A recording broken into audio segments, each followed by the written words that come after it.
Bonsoir mesdames et messieurs, je vous souhaite une cordiale bienvenue à ce deuxième prélude de la nouvelle saison. Et ce soir, c'est Éric Chalier que nous retrouvons avec plaisir au micro des préludes. Diplômé de Sciences Po et après 20 ans dans la direction des RH, le conseil et le management, Éric Chalier se consacre aujourd'hui à sa passion de toujours, la musique. Il enseigne son histoire, donne des conférences et des séminaires dans de nombreuses villes européennes. Outre un livre sur la flûte enchantée que je vous montre ici, paru chez Fayard cette année, Éric Chalier a publié plusieurs études approfondies sur Bruckner, Beethoven, Wagner, dans des revues musicales. Certaines peuvent être consultées sur son site internet www.ericchalier.com. Ce soir, il vient nous parler de Tchaïkovski et de sa 6e symphonie dite la Pathétique, dont les accents résonnent comme un adieu à la vie. Je vous souhaite un très beau concert et je vous prie d'accueillir Monsieur Éric Chalier, à qui je cède la parole. Excellente soirée à vous tous. Je suis ému d'être là ce soir pour deux raisons. La première, c'est que cette œuvre, la 6e symphonie pathétique de Tchaïkovski, me touche énormément. Je crois que vous êtes nombreux dans la salle probablement également à ressentir ce sentiment en écoutant cette musique. Et puis aussi parce que quand j'étais jeune étudiant à Sciences Po, le premier exposé que j'ai fait sur la musique avec Jean-Michel Damian, producteur sur France Musique, était consacré à Tchaïkovski. C'était donc en 1984, il y a bien longtemps maintenant, et je suis donc très heureux de reparler de ce compositeur ce soir. À propos de sa 6e symphonie, Tchaïkovski a écrit qu'il s'agissait d'une symphonie à programme, mais que le programme, disait-il, resterait une énigme pour tout le monde. Ce qu'on peut dire toutefois, c'est que cette symphonie, dont il était très fier, est emblématique à la fois de ce qu'est profondément, dans son essence même, la musique, mais également emblématique, me semble-t-il, de ce qu'est l'art de Tchaïkovski lui-même, le Tchaïkovski de la maturité. Emblématique de la musique, parce que la musique, certes, est l'art du temps, mais elle entretient un lien particulier avec le silence. Je citerai cette phrase du compositeur français Olivier Greif, prématurément disparu en l'an 2000, à l'âge de 50 ans. Olivier Greif, compositeur, a eu cette phrase que je veux vous citer maintenant. La grandeur d'une musique, dit-il, est subordonnée à la profondeur du silence, d'où elle provient et vers laquelle elle nous guide. Fin de citation. C'est le cas ici. Dans la 6e symphonie pathétique, il y a certes plusieurs types de silence. Mais le silence dont il s'agit ici dans la 6e symphonie pathétique, c'est un silence sépulcral, que vous entendrez au tout début de l'œuvre, et qu'on va entendre aussi tout à l'heure, et puis que vous entendrez également à la fin, à l'extrême fin de l'œuvre. Emblématique également de l'art de Tchaïkovski, celui de la maturité. Tchaïkovski, dans ses dernières œuvres, mais on peut dire à partir de la Dame de Pique et d'Eugène Onegin aussi, et des 3 dernières symphonies, l'art de Tchaïkovski repose sur 2 piliers fondamentaux. Le fatum, le destin, la lutte de l'homme contre le destin. Je vais y revenir. Deuxième élément, une sentimentalité exacerbée. Une expression de sentiments sincères, profonds, qui nous touchent à l'écoute de cette musique. Eh bien, dans cette symphonie numéro 6, ces 2 éléments, le fatum et la sentimentalité exacerbée, atteignent leur paroxysme. Tchaïkovski écrira à propos de cette œuvre « C'est ma plus grande œuvre, la plus sincère ». Nous sommes en 1893. Tchaïkovski a 53 ans. Il en paraît 10 de plus. C'est un homme usé, fatigué, brûlé de l'intérieur. qui nous livre en fait, ici, dans cette symphonie, son testament musical. Il dirige l'œuvre à Saint-Pétersbourg et il décédera 9 jours après avoir dirigé cette première symphonie, donc cette première 6e symphonie. En fait, cette symphonie s'inscrit dans une trilogie qui avait commencé 16 ans auparavant, avec la 4e symphonie, suivie ensuite de la 5e et de la 6e. Ces 3 symphonies s'échelonnent sur 16 ans, 16 années de travail et de réflexion. On l'a appelé le cycle du fatum, le cycle du destin. Si vous écoutez bien ces 3 symphonies, elles sont souvent d'ailleurs vendues dans le même coffret, les musiques sont différentes, les atmosphères sont différentes, mais elles sont unies, me semble-t-il, ces 3 symphonies, par la même idée. Cette idée, celle de la lutte de l'homme contre le destin. Dans l'une de ses lettres de mars 1878, Tchaïkovski évoque la lutte contre le destin. Je cite, « Une force inéluctable, invincible, qui empêche l'homme de goûter au bonheur.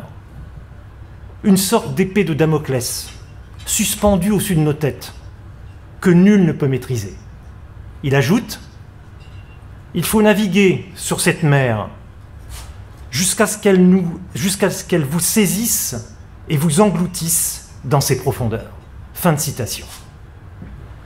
Cette force inéluctable, dont parle Tchaïkovski dans sa lettre, nous l'entendons dès le début de la 4e symphonie, en fa mineur, composée en 1877. Les sonneries des cuivres qui amorcent cette symphonie, cette fanfare, sur une gamme descendante, annoncent le début de cette trilogie en 3 volets, 4e, 5e et 6e symphonie. Entendons, avec l'orchestre de Leningrad et Evgeny Mravinsky en 1961, enregistrement Deutsche Grammophon, entendons le tout début de cette 4e symphonie.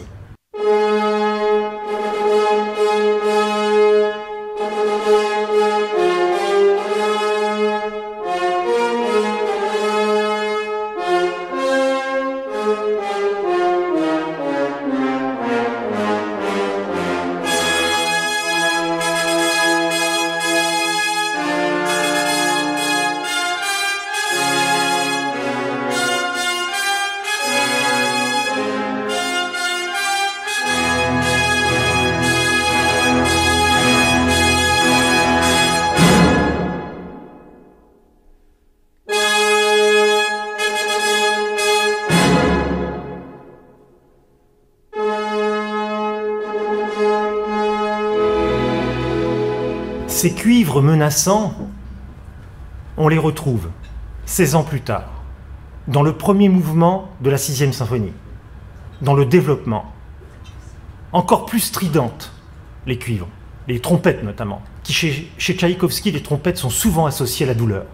Écoutons donc un extrait de ce premier mouvement, de ce développement, où on retrouve ces sonneries qui viennent en quelque sorte claquer la force du destin dans la symphonie.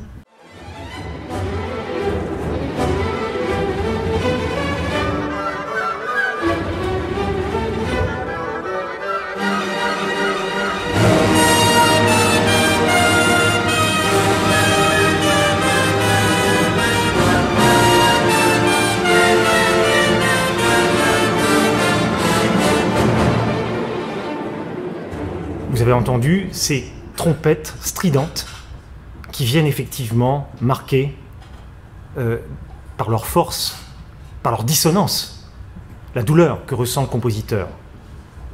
Alors il y a une différence entre la 4e et la 5e et la 6e. Les 4e et 5e symphonies se terminent toutes les deux dans leur finale par un final apothéotique, finalement optimiste. Dans la 6e, pas du tout. Tchaïkovski choisit, ce qui était rare à l'époque, de clôturer sa symphonie par un adagio déchirant, un adieu à la vie. J'y reviendrai. Je me contenterai ici d'analyser les 2 premiers mouvements et je ferai quelques commentaires sur les 2 mouvements centraux. Le premier mouvement, s'il fallait le caractériser, il est en 6 épisodes, en 6 parties, en forme sonate. On pourrait le caractériser sous la forme d'un drame humain. C'est une tragédie, en 6 actes. qui commence dans le silence, par un adagio. Comme dirait André Lischke, biographe de Tchaïkovski chez Fayard, l'œuvre part des ténèbres et elle retourne dans les ténèbres. Nous allons entendre le tout début de cette symphonie, donc un adagio, sur une mélopée plaintive du basson, accompagnée par une quinte de contrebasse en mi mineur. Nous sommes dans le silence, et de ce silence émergent la contrebasse et le basson. L'atmosphère est plantée, une atmosphère de noirceur désolée, une atmosphère lugubre, sombre.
Ce thème, vous l'entendrez tout à l'heure, est répété une fois, amplifié, mais on est dans cette atmosphère, effectivement, pesante, des ténèbres.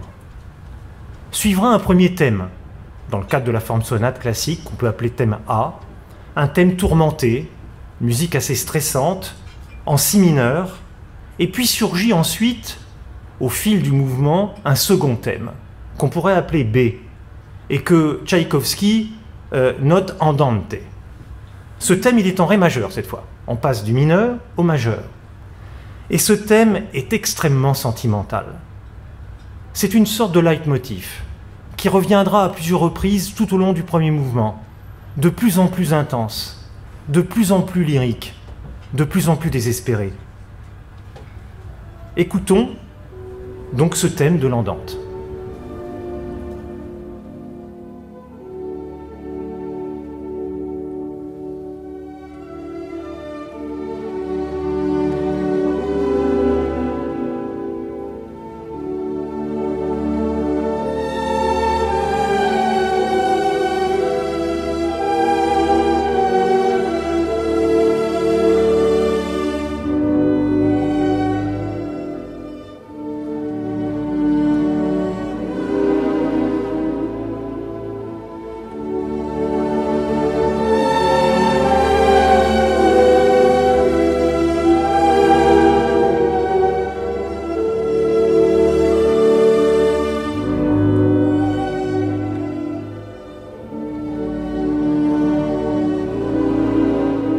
Avançons dans le fil de l'exposition et allons nous poster à la fin de l'exposition et au tout début du développement.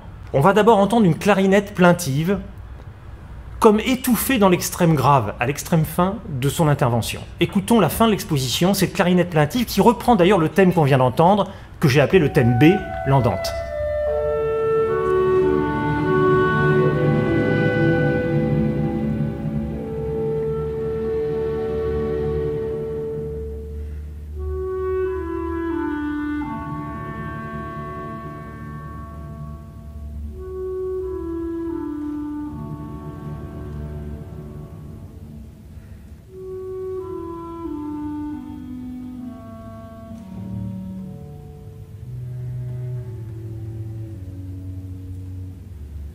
On fait une pause, on va entendre, bien sûr, la musique continue, nous allons entendre l'extrême fin de cette clarinette dans l'extrême grave, et ensuite vous allez entendre une déflagration, un choc terrible.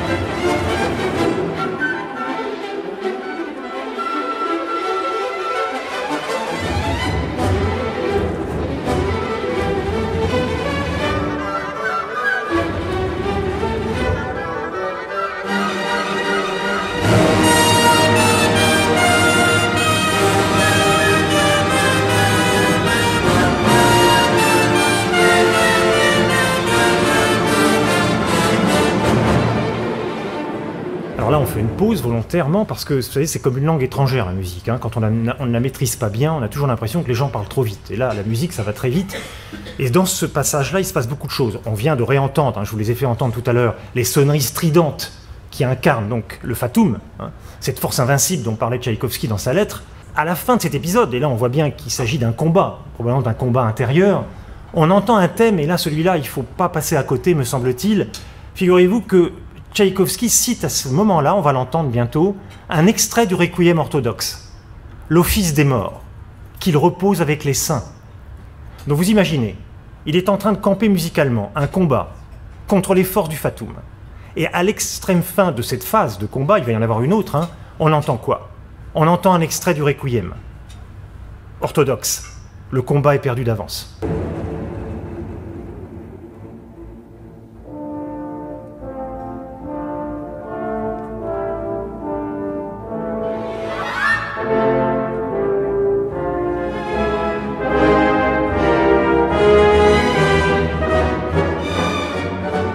Certains musicologues parleront à propos de cette œuvre d'un requiem sans parole. Et Tchaïkovski lui-même a écrit qu'en composant cette œuvre, il avait en tête un requiem.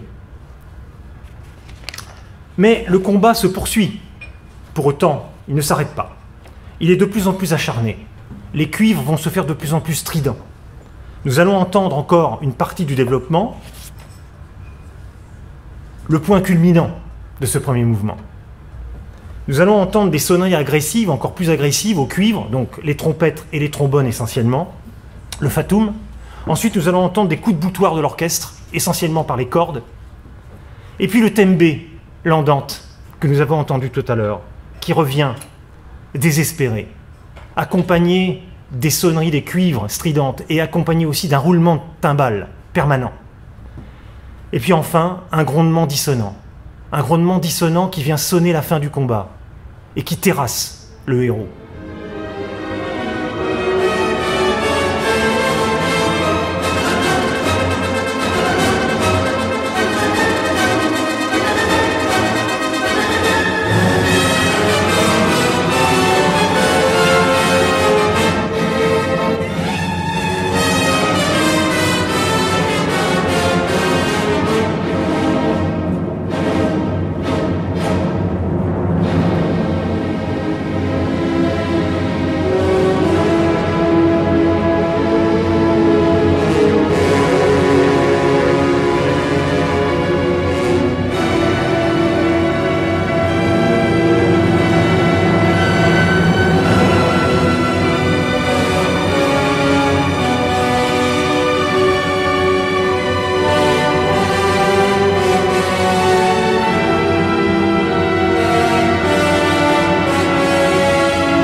Je vous parlais tout à l'heure dans mon introduction du silence.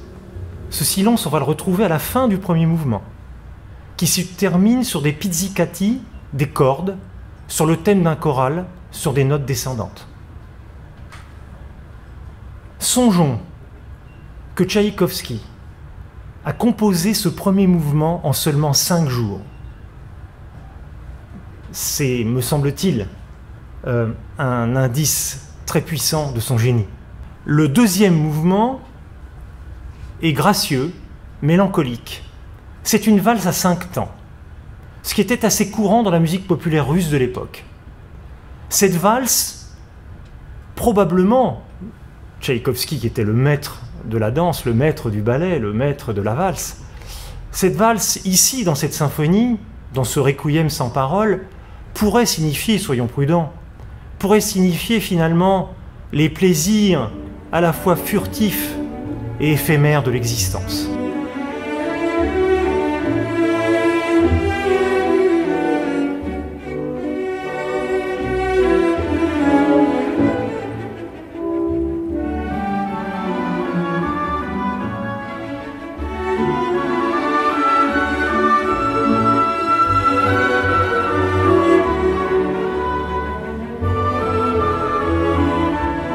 D'ailleurs, si vous écoutez bien ce second mouvement, cette valse à 5 temps, elle est interrompue par un épisode de tristesse, par un épisode d'introspection. Et ensuite, la valse revient.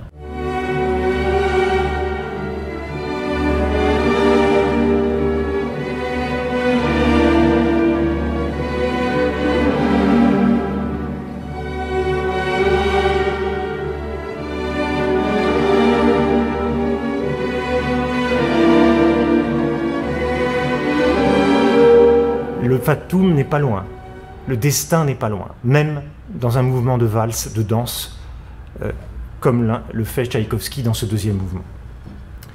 Le troisième mouvement, lui, commence comme une espèce de forme de tarentelle.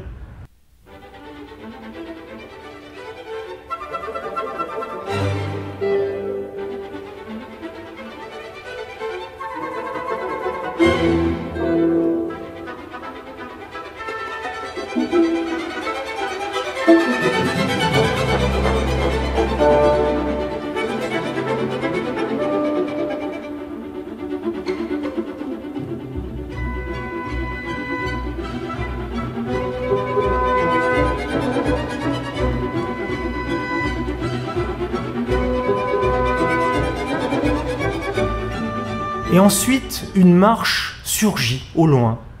Elle devient de plus en plus puissante, de plus en plus martiale, de plus en plus imposante, de plus en plus effrayante.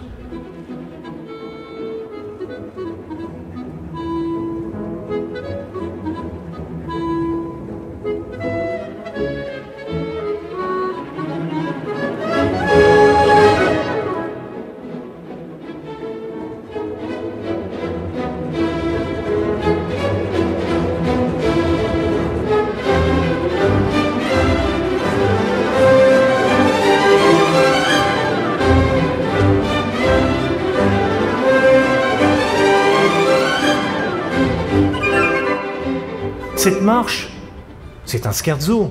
Tchaïkovski avait évoqué, dans une lettre, un scherzo dans le style triomphal. Oui, mais qui triomphe dans ce troisième mouvement? Quelle est cette force qui avance bruyamment, de plus en plus bruyamment? Est-ce la force du compositeur, Tchaïkovski lui-même? Ou est-ce la force des puissances hostiles qui l'assaillent? Eh bien, il me semble que la réponse est dans le mouvement qui suit. Puis qu'est-ce qui suit ce troisième mouvement? D'ailleurs, entre parenthèses, cette marche a été utilisée dans la propagande à la fois soviétique et nazie, par sa puissance justement. Mais c'était un contresens total, comme souvent dans les propagandes. Qu'est-ce qui suit ce troisième mouvement? Eh bien, l'adagio. L'adagio lamentoso, qui conclut l'œuvre. Et là, nous allons entendre quelques extraits de cet adagio. Cet adagio, on pourrait l'intituler l'adieu à la vie. Il débute par des sansclots, aux cordes, déchirants. Premier thème A, donc, que nous allons entendre, en si mineur, angoissé, d'une grande tristesse.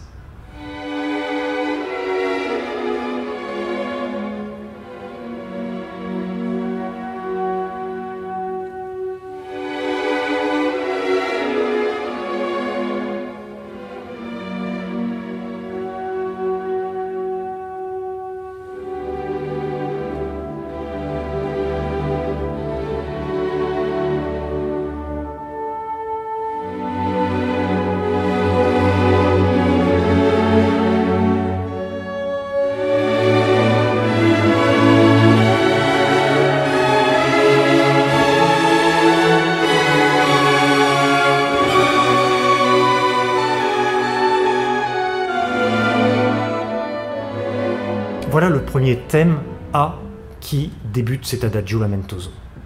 Il sera suivi d'un second thème, B, en ré majeur cette fois, qui se veut consolateur, mais qui ne l'est pas.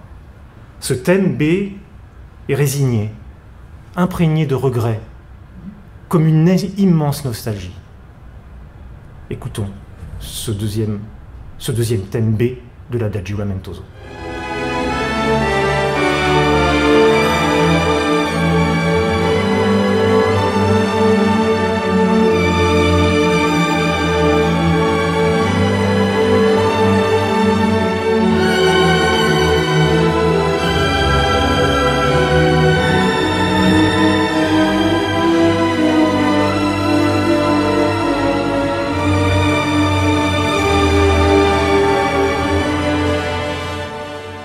Alors comme le premier mouvement, le début du premier mouvement, la fin du premier mouvement, l'œuvre, l'adagio, s'achève dans le silence. Sur de sinistres pizzicati des contrebasses, et là on a le sentiment d'entendre un cœur qui bat, celui de Tchaïkovski probablement lui-même, comme dans la scène de la Dame de pique, où Hermann entre dans la chambre de la comtesse. Et Hermann, Tchaïkovski donc, est tellement angoissé, sent tellement que cet entretien avec la comtesse est décisif pour lui, que son cœur se met à battre et on l'entend à l'orchestre. Et bien là, le cœur qui bat est probablement celui de Tchaïkovski.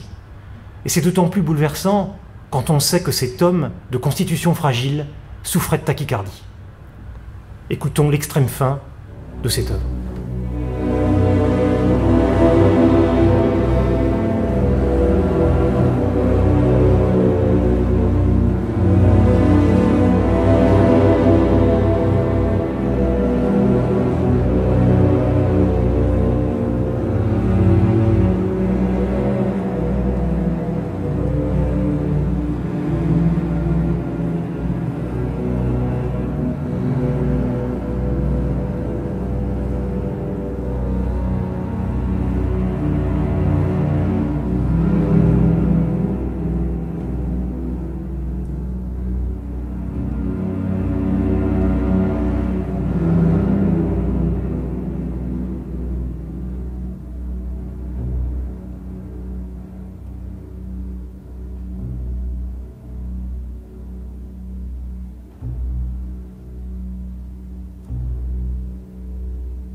Sur le plan du style de cette œuvre, Tchaïkovski n'était pas un innovateur, comme l'ont été d'autres compositeurs comme Gustav Mahler ou a fortiori Richard Wagner.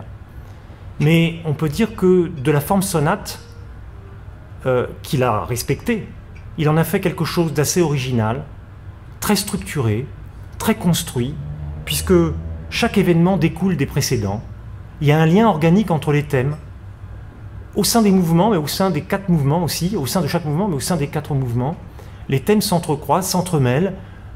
Tchaïkovski respectait non seulement la forme sonate, mais aussi avait le sens de l'architecture, avait le sens de la progression dramatique. Et on le sent parfaitement dans cette symphonie, dont il était, je répète, très fier. On note bien sûr aussi les sombres couleurs de l'orchestre, sombres couleurs des cordes, des bois, des vents. La richesse de l'instrumentation.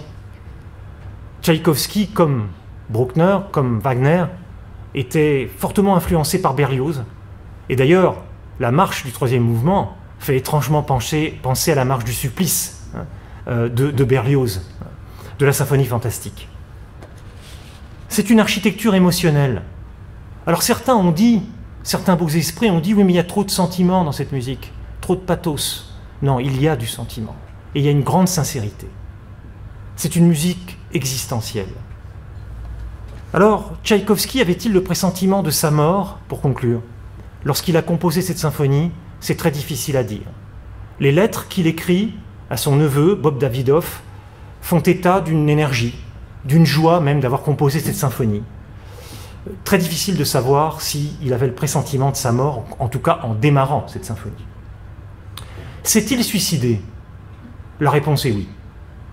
Aujourd'hui, les dernières recherches de la musicologie russe j'en parlais encore avec André Lischke la semaine dernière, font état effectivement d'une forte probabilité de suicide. Tchaïkovski se serait suicidé pour éviter d'être mêlé à un scandale de mœurs.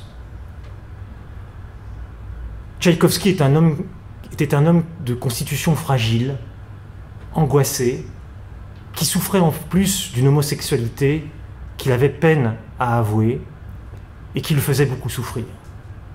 Il dira un jour qu'il enviait ceux qui aimaient une femme, les hommes qui aimaient une femme et qui vivaient pleinement l'amour.